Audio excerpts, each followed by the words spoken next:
And you guys figured it out as soon as I walked through the door, so like... Just before you got here. It's the lucky charm. As soon as I walked through the door. Yeah, you should get in here. You'd fit in here better than me. Yeah. Greggie, what's your favorite part about having me hang around at the shop with you guys? I haven't found that out yet. It has been mighty cold out. And we forgot to plug it in.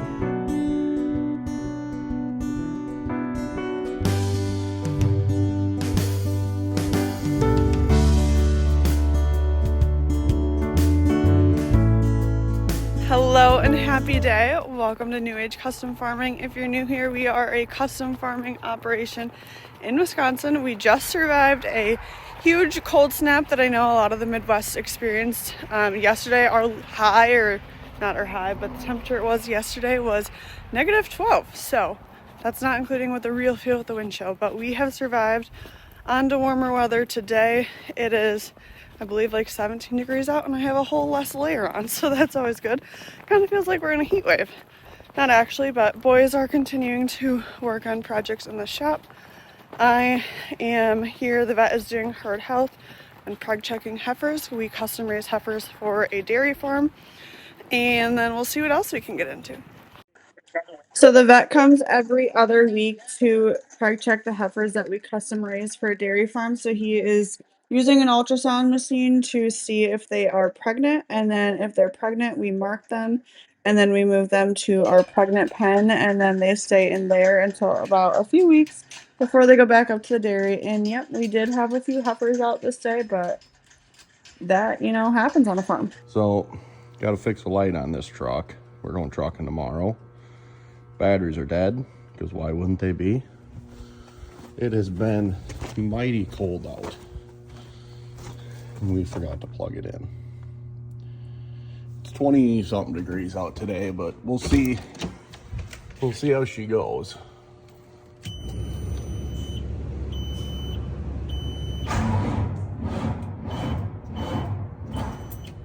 Not yet. Got her plugged in for a while now. We'll see if she goes.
Checking in on everything in our calf barn like I do every afternoon, but we have an app now for our robot that connects it to my phone, so I can check everything on there. And it said something was going on with it. It's like an alert we've never seen before, so I'm going to check it right now and see what it says.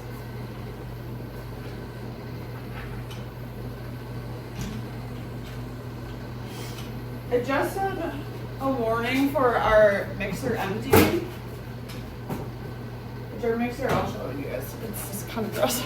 It said our mixer wasn't emptying, and you can see here, it's not. Well, I sprayed it all out, dumped it out, and it's working now.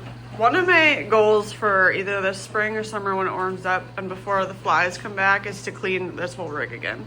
Well, we got that problem solved. Now it is time to check through my list of calves, feed any calves that need to be pushed up. I will say over the last several days during the cold spell, all of the calves are drinking pretty great. Probably because they knew that they needed all the different calories or all the calories to be able to stay warm. But I'm gonna go through my list, see who needs to be pushed up, because I know that there are some, especially if it was just down for that little bit, that will need to drink.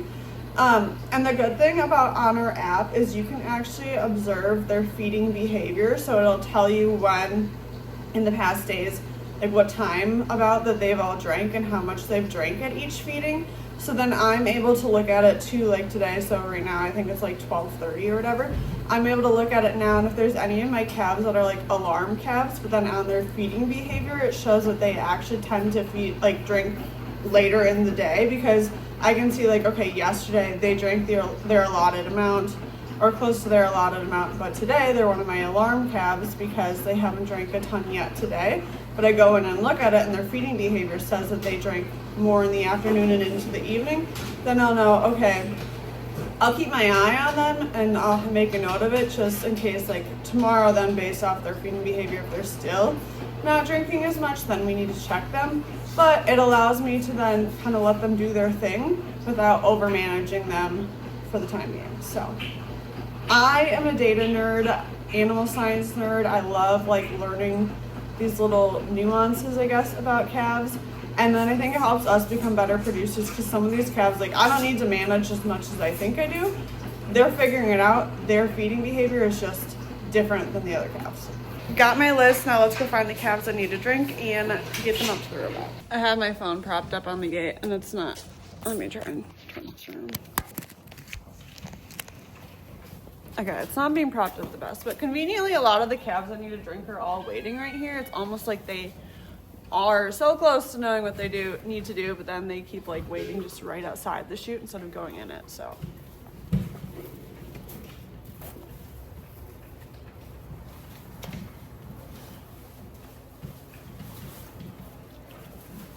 I need you. No, I need you.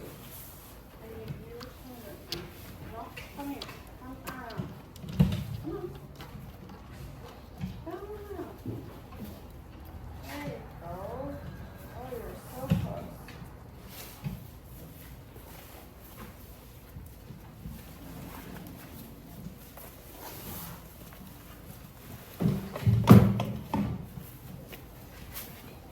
That's it.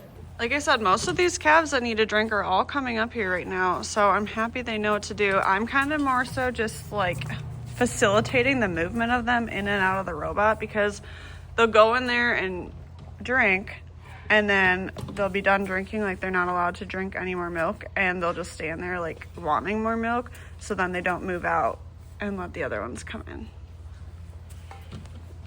Right. A mouse came through here earlier and the cats didn't do anything about it, but now Betty has seen it, so hopefully she can get it. All done feeding the calves. That took way longer than expected. I don't know why. But let's go see what Avery's doing. Well, according to Avery, they've been working on this for hours. I have. We have been. I mean, we had the radiator out. We had the oil cooler out because there was oil in the back. We couldn't find it. There's oil in the oil cooler, so we kind of thought maybe the oil cooler had a hole in it. Took it out, went ahead, it pressure checked, it's all good.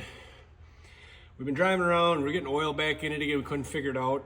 So I said, you can't be under here when you're driving it. So I kind of thought the oil's up in this corner here, and I thought, well, all we could do is put wrenches on hoses and see if there's one loose. The first hose I checked was loose. So obviously if it's loose, the O-ring's probably out of it, so we have to dig it out of here and put a new O-ring in it. It's a flat, looks like a flat face fitting. When I get it apart here, we'll put a new O-ring in it and hopefully it stops leaking. And you guys figured it out as soon as I walked through the door, so like... Just before you got here. Are you the lucky charm? As soon as I walked through the door. Yeah, you should get in here. You'd fit in here better than me. Yeah. Well, can you tell us what we're looking at? This hose right here. Right here. It was loose.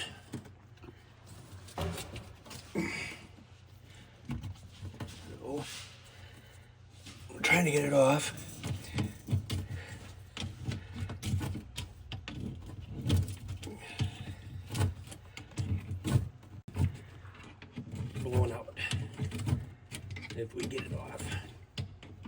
Getting it off is going to be easy. Getting it on might be a different story. Can you let Avery in here to pull on this hose while I do this? Get to work, boy.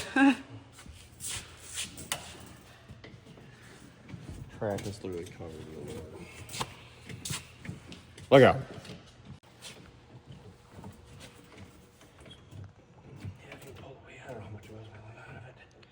You know you got two Elsings working on something when you can see their booty cracks. Buy me some new pants. Okay. That's a little messed up that corner. The oil wearing is? Looks like it. Give me a pick. A little afternoon refresher.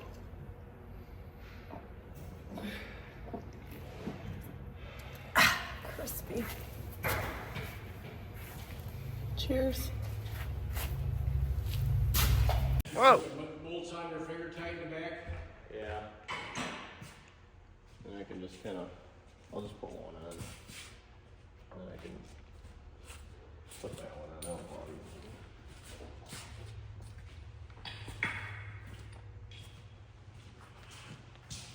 Greggie, what's your favorite part about having me hang around at the shop with you guys? I haven't found that out yet.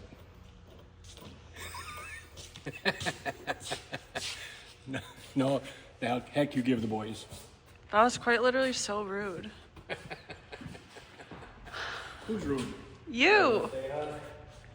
For now? Yeah, it's on enough. It didn't come off.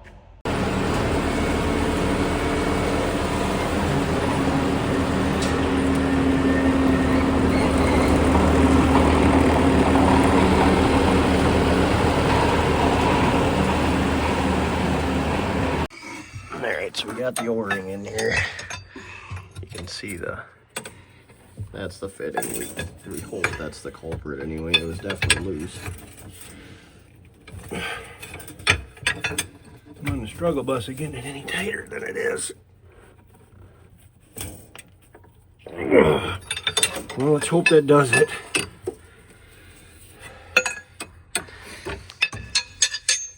That's the one, hopefully. See all the oil in there. I just had it all washed out. Take it over and wash it again. Well, washed her out again. Kind of hard to see down in there, but I got it all rinsed out, and I actually washed from under the motor forward. Got it all rinsed out. I'm gonna let it drain out overnight. Just let it sit like this and dry out, hopefully. And then in the morning I can drive it around and make sure that we actually got her fixed. So that's the plan as of now, but steam cleaner really helps with that, get all the oil out of there. Machine itself is definitely not the cleanest, but I'd rather have it clean in there than on the outside. So that's where it matters. So got it all cleaned out. There's a couple pans on the belly underneath that are off, and that's all the water drain out of there. And then we can drive it around and use it a little bit and pop her back open and make sure it's not still leaking. I guess I could show off our wash bay here for the newer followers that haven't, I've done it before a long time ago, but we've got these, right here's an example of them. We've got these hookups along the wall, 2 on each side. There's the TMR in here so it stays warm. We've got this, we call it Stairway to Heaven. Roll that around and wash up on top of cabs and stuff. It's nice and tall. It's a little sketchy on the slope floor, but it gets the job done. We got some random crap here, you know, of course, because had a water softener in here. I don't know if that one's bad and we put a new one in or what happened there, but here's the other side. Got a little rack for shovels and rags and stuff just to wipe your hands off with once in a while when you're soaking wet. And then over here we've got, there used to be a hose reel right here. I need to get a new one. It got ripped off the wall, but just a regular hose here. We've got a little fan up in the corner. You can got her on a string here. You can show you how it works. You just pull that down and it opens that up, and then you can see the little cage fan in there. We just wrap it around here like that, and flip it on and kind of exhaust some of the some of the steam out of here. What else? Like I said, there's kind of an overview of it. It's not massive. You can fit a grain trailer in here without the truck, so you can back a grain trailer in here, unhook it, and wash it, and then pull it out, and then pull the truck in and wash it. Then you got the back room here. We've got an air compressor here, just a little one. This place is a disaster too, but a couple hoses. That heater there quit, so we've got that one in here just on low to keep everything from freezing up. That's the power washer there, and then we've got our 2 soaps here for our foam cannons. Then all the water drains through this little trough here into this pit, and then we just pump it out into the manure spreader when it gets full. Easiest way we found to do it. But this air compressor actually hooks up to a big LP tank that's outside for a lot of storage. So it takes forever to fill it. We got a bigger air compressor to bring over here yet, but just don't have it installed yet. But that's the power washer. We keep I don't know where it went. I'm guessing behind it. Yeah, oh, there it is. That panel, we always did it with our old one too. We keep that panel off, and then it keeps the warm air in there. Keeps everything from freezing up. This helps out a lot. I don't know. It just kind of gets cold in this room when it's really cold outside. We need to clean up in here. It's obviously a disaster, but yeah. Yeah, there's the water. That's the new water softener. So I don't know what's in that barrel, if anything. Something's in there, not sure. But yeah, it's kind of what she is. Come out here, and I don't know how big the garage door is. It actually used to be a calf barn. Where the cinder blocks was the ceiling, and then up above was a hayloft, just like an old barn. We ripped the roof off of it and built what you see now. I've got a lot of lights to fix though. I ordered 100 LED replacement bulbs. You got to cut the ballast out of them and put them in there, and they haven't showed up yet, but it gets a lot brighter in here when all the lights are working. I think half of them are burnt out now. There's one there, one there, one there, 2 here, 1 there. Yeah.